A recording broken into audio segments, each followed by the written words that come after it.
आज सुबह घर में कुछ ज़्यादा ही खटपट चल रही है, जिस वजह से मेरी नींद भी जल्दी खुल गई। उठकर जैसे ही मैं कमरे से बाहर गया, मम्मी शुरू हो गई। मम्मी, अच्छा हुआ तू खुद ही उठ गया, वरना अभी मैं आने ही वाली थी तुझे उठाने के लिए। चल अब खड़ा मत रह, जल्दी से तैयार हो जा। मुझे पता था कि कहाँ जाना है, लेकिन फिर भी मैंने मम्मी से पूछा, अमित क्यों? मम्मी, अच्छा अब कोई नाटक फिर करने की सोचना भी मत, जा जल्दी तैयार हो जा। अमित, अरे माँ तुम कैसी बात कर रही हो? पहले लड़की की फ़ोटो मंगवाते हैं, उन्हें अपना भेजते हैं, उसके बाद परिवार वाले मिलने जाते हैं। तुमने देखा है? नहीं, किसी ने नहीं देखा। और कल से पीछे पड़ी हो जाना है, वहाँ जाकर हमें अगर कुछ पसंद नहीं आया तो फिर। मम्मी, अरे मैं तेरी माँ हूँ, और कितनी खूबसूरत लड़कियों की फ़ोटो मंगवाई है तूने, कोई पसंद की कहीं गया मिलने? और वैसे भी हम तो मामा के यहाँ जा रहे हैं, उनके यहाँ पूजा में, वहाँ वो भी आएंगे। मामा ने देखा है, और अभी हम लोग कोई लड़की देखने या रिश्ते की बात करने नहीं जा रहे हैं, बस देख लेंगे, पसंद आया तो सोचेंगे।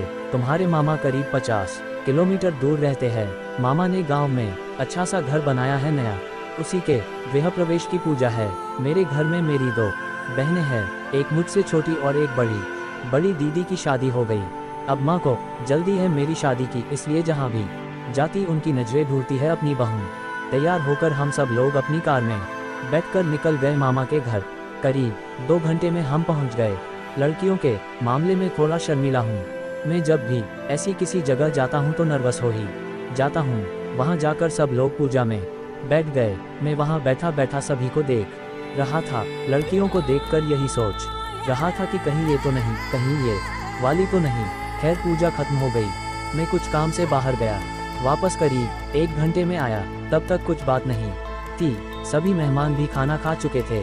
मम्मी मेरे पास आई और कहा, अमित खाना खा ले फिर निकलते हैं। और सुन, लड़की मैंने देखी है, मुझे कोई खास नहीं लगी। लड़की को उसके दादा दादी ने पाला है, शायद मामा ने उनसे भी बात चलाई होगी, इसलिए अब वो कह रहे हैं एक बार लड़का लड़की को अकेले में बात करवा दीजिए। वो लोग की जिद के आगे मैं मना नहीं कर पाई, तू एक बार बात कर लें। अमित, माँ जब तुम्हें ही पसंद नहीं है तो मुझसे क्यों बात करवा रही हो? मम्मी, मैंने सिर्फ एक नज़र देखा है, ऐसे किसी के मुंह पर थोड़ी मना किया जाता है। तू बात कर ले, फिर बाकी मैं संभाल लूँगी। मैं घर के बाहर एक गार्डन में बेंच पर बैठा, माँ ने कहा कि तू यही बैठ, मैं उसे यही भेजती हूँ। मैं वही बैठा रहा और अपने फ़ोन में झांकता रहा। थोड़ी देर में वो आई और आकर कहा, हेलो मैं आरती। मैंने अपना मुंह ऊपर किया। एक सिंपल सी थोड़ी सावली सी लड़की थी, चेहरे पर कोई मेकअप नहीं, ना कोई खुशी या नर्वसनेस। शायद उसे भी पता नहीं था कि उसे लड़का दिखाया जाने वाला। मैंने खड़े होकर उसे हेलो कहा और बैठने को कहा। अब हम दोनों एक ही बेंच पर थोड़ी दूरी पर बैठे थे। करीब 5 मिनट हो गए थे। मैंने उसे देखा, उसने एक भी बार मेरी तरफ देखा नहीं, ना ही कुछ बात की। 8 मिनट की चुप्पी के बाद वो बोली, आरती अच्छा ठीक है अब चलते हैं, लेकिन आप लोग अभी या तो फिर घर पहुंचकर जवाब दे ही देना कि उनकी दादा दादी फिर आस लगा लेते। अमित, मतलब? आरती, बताते हैं, देखते हैं, अभी उनसे पूछना है, उनको दिखाना है। ऐसे जवाब देने से अच्छा है आप लोग सीधे ना कहना, वो ज़्यादा अच्छा है। मैं कुछ समय के लिए सोच में पड़ गया। वो लड़की शायद बहुत बार रिजेक्शन झेल चुकी थी, अब उसे उम्मीद नहीं थी कि कोई उसे पसंद करेगा। पता नहीं मुझे थोड़ी हिम्मत कहाँ से आ गई, मेरा उससे बात करने का मन किया। मैंने कहा, अमित पर आपको ऐसा क्यों लगता है कि मना करूँगा? उसने पहली बार होगा जब मेरी तरफ देखा होगा। आरती, मैं आपको पहले ही बता दूँ कि मैंने बड़ी मुश्किलों के साथ अपनी पढ़ाई की है। अब मैं एक जॉब करती हूँ, अपने दादा दादी की जिम्मेदारी मुझ पर है। शादी के बाद भी मैं यही करूँगी, उनका मेरे सिवा कोई नहीं, उनका ख्याल मुझे ही रखना है। आपकी मम्मी जी को भी मैंने सब पहले ही बता दिया। मैं कई बार रिजेक्ट हुई हूँ, अब मुझे पता चल गया है ना कहने वाले चेहरे किस तरह के दिखाई देते हैं। उनके चेहरे को देखकर ही मैं समझ गई कि यहाँ भी वही होने वाला है, इसलिए मैंने आपसे कहा कि जो भी हो साफ साफ कहिएगा। अमित, आपकी तरह। आरती इतना कह कर उठी। आरती, चले। अमित, रुकिए, मुझे आपसे कुछ बात करनी है। आरती थोड़ी सरप्राइज हुई और फिर बैठी। कुछ मिनट का हमारे बीच में फिर सन्नाटा रहा, लेकिन मेरे मन में बहुत कुछ चल रहा था। मैंने उन 15 मिनट में मन ही मन एक फैसला ले लिया, और उसी समय मैंने आरती को कहा, अमित, जवाब अभी तक आपने सुना है, अब आप जवाब देना। आरती, क्या मतलब? अमित, मतलब आप बताना कि आप मुझे पसंद करती है, मुझसे शादी करना चाहती है या नहीं।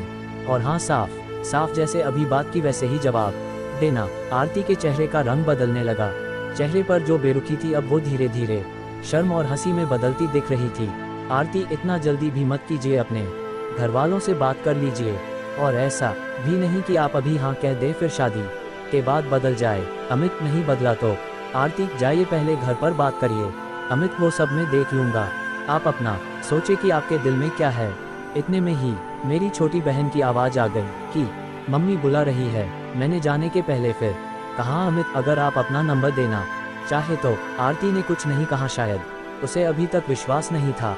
मैंने अपना नंबर उसे एक कागज़ पर लिख कर दे दिया। घर जाने पर सबसे पहले मैंने माँ को बताया कि मुझे लड़की पसंद है।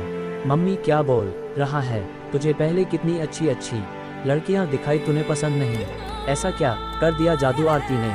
माँ ने शायद मन बना लिया था कि उन्हें ना कहना है, लेकिन मैंने उनकी सारी प्लानिंग को चौपट कर दिया। अमित, माँ पता नहीं, लेकिन मुझे लगता है तुम्हें इससे अच्छी बहू और मुझे इससे अच्छी पत्नी नहीं मिलेगी। मन की साफ और सुंदर है। अच्छा किया तुमने उसकी तस्वीर नहीं दिखाई, सीधा मुलाकात ही करवाए। ऐसा लगा नहीं कि मैं उससे पहली बार मिला, जैसे कि कब से जानता हूँ। माँ और पापा भी मान गए और जल्दी से जवाब दे दिया, जैसा कि आरती ने कहा था। मामा के हाथ खबर भिजवा दी कि हमारी हाँ है। अगले दिन आरती का फ़ोन आया। आरती, हेलो अमित, हाँ बोलो, जल्दी से बताए हाँ या ना। हाँ हो तो हम शादी की तारीख निकलवाए। आरती कुछ नहीं बोली, सिर्फ रोने लगी। बहुत दिनों से शायद आंसू को संभाले बैठी थी, रो के बैठी थी। आज पूरे बहे, मैंने भी उसे रोने दिया। ये थी हमारी पहली मुलाकात। सिर्फ 15 मिनट में प्यार हुआ और शादी हो गई, और मैं सही साबित हुआ। अब मेरी माँ कहती है कि मुझे इससे अच्छी बहू नहीं मिल सकती थी। आपको ये कहानी कैसी लगी हमें कमेंट कर ज़रूर बताएं। इसी तरह की अच्छी कहानियाँ आप यहाँ पर सुन सकते हैं। यहाँ उपस्थित शिक्षाप्रद कहानियाँ आपका मनोरंजन करने के साथ दिशा भी देंगी। तो बने रहिए हमारे साथ और हमारे प्रयास को सफल बनाएं। कहानी अच्छी लगी लाइक, शेयर तथा सब्सक्राइब करना ना भूलें।